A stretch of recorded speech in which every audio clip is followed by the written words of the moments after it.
মুর্শিদের দরবারে গিয়া কি পেলেন? অনেকের প্রশ্ন, মুর্শিদে কি দেয়?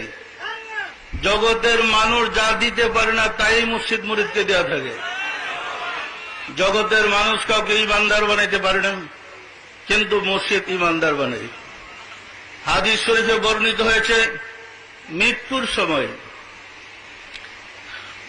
মানুষ যদি ইমানের সাথে মৃত্যু গ্রহণ করতে পারে সে জান্নাতি, আর যদি ইমান হারায় মৃত্যু গ্রহণ করে সে জাহান্নামী।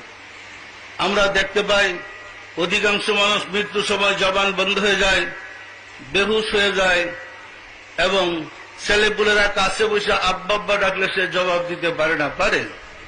যার জবান বন্ধ সে জবাব দেবে কিভাবে? ওই অবস্থায় যদি মৃত্যু গ্রহণ করে সে ইমান নিয়ে কবর যাবে কিভাবে? মৃত্যুর সময় ইমান নিয়ে যাওয়া বড় কঠিন ব্যাপার। যেমন ধরেন, প্রথমত হচ্ছে মৃত্যুর যাতনা। একটা মানুষ কোন না কোন রোগে মারা যায়, ওই রোগ ব্যাধির কষ্ট। দ্বিতীয় হচ্ছে মালাকুল মাউত মানুষের কাছে, মৃত ব্যক্তির কাছে বাঘের রূপ ধারণ করে আসে। ওই অবস্থায় বাঘের সুরতে মালাকুল মৌতকে দেখলে এমনি তো প্রস্রাব পায়খানা হয়ে যায়।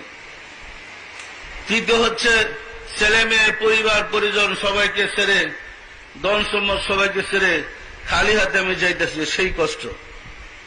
চতুর্থ হচ্ছে হাদিস শরীফে বর্ণিত হয়েছে, জন্মদাতা পিতা এবং মায়ের রূপ ইবলিস ধারণ করে ডাইনে এবং বায়ে এসে বসবে।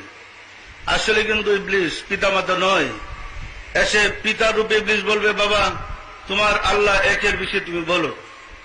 সন্তান অসহায় হয়ে মায়ের দিকে তাকাবে। মা রূপে ইবলিস বলবে, বাবা তোমার বাবা যা বলেছে উহাই সত্য।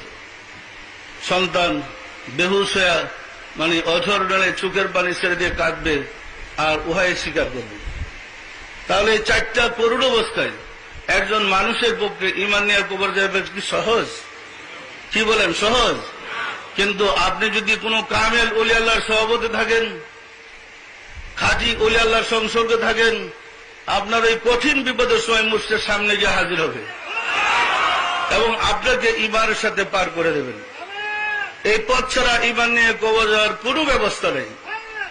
সুতরাং মুক্তি পেতে হলে ওলি আল্লাহদের সংসর্গ ব্যতীত আর কোন পথ নেই।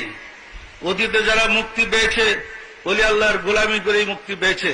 তাই আমাদের মাযহাবের ইমাম আবু হানিফা রাহমাতুল্লাহ বলেন, লাউলা সিনতানি হালাকা নুমান, আমি যদি 2 বছরকাল ইমাম বাকেরের গোলামি না করতাম আমি ধ্বংস হয়ে যেতাম। ইমাম ফখরুদ্দিন রাজি রাহমাতুল্লাহ তিনি ইমাম হয়েও ইমান নিয়ে কবর যেতে পারেন নাই, তার মুর্শিদ ইমাম সানজালি রহমতুল্লাহ সাহায্য ব্যতীত। সুতরাং ইমান নিয়ে কবর যেতে হলে আল্লাহর অলি বন্ধুর প্রয়োজন হবে। কি বলেন, হবে না? হবে না?